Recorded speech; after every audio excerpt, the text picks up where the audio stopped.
രണ്ട് നിലക്കാണ് തെറ്റിപ്പോവുക. ശരിയായ റൂട്ടിൽ നിന്ന് രണ്ടു വഴിക്കാ തെറ്റിപ്പോവുക. ഒന്നുകിൽ പഠിപ്പിക്കപ്പെടാത്തത് കൂടി മതത്തിൽ കൂട്ടിച്ചേർക്കും, അല്ലെങ്കിൽ പഠിപ്പിക്കപ്പെട്ടതിനെ മതത്തിൽ നിന്ന് എടുത്തു ഒഴിവാക്കും. ഈ രണ്ടുണ്ടാവുള്ളൂ.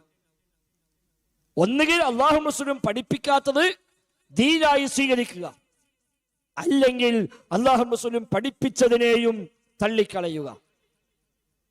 ഈ രണ്ടു വഴിക്ക് മനുഷ്യന്മാർ തെറ്റിപ്പോവുകയുള്ളൂ.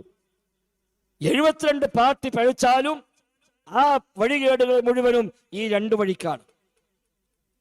മനുഷ്യകുലത്തിന്റെ എല്ലാ വഴികേടും ഈ രണ്ടു വഴിക്കാണ്. രണ്ട് വഴിയാണ്. ഒന്ന് കോപിക്കപ്പെട്ടവരുടെ മാർഗം, ജൂതന്മാരുടെ മാർഗം. രണ്ട് വഴിപിഴച്ചവരുടെ മാർഗം, ക്രൈസ്തവന്റെ മാർഗം. ക്രൈസ്തവന്റെ മാർഗം ഏതാ? വിവരമില്ലാതെ ദീനിലേക്ക് പലതും കൂട്ടിച്ചേർത്തി കൊണ്ടുവരിക. ജൂതന്റെ മാർഗം ഏതാ? തൗറാത്തിലും ഇഞ്ചിയിലും ഒക്കെ ഉണ്ടെന്ന് സ്ഥിരപ്പെട്ടാലും അംഗീകരിക്കാതെ തള്ളിക്കളയുക. അതാ ജൂതന്റെ വഴി.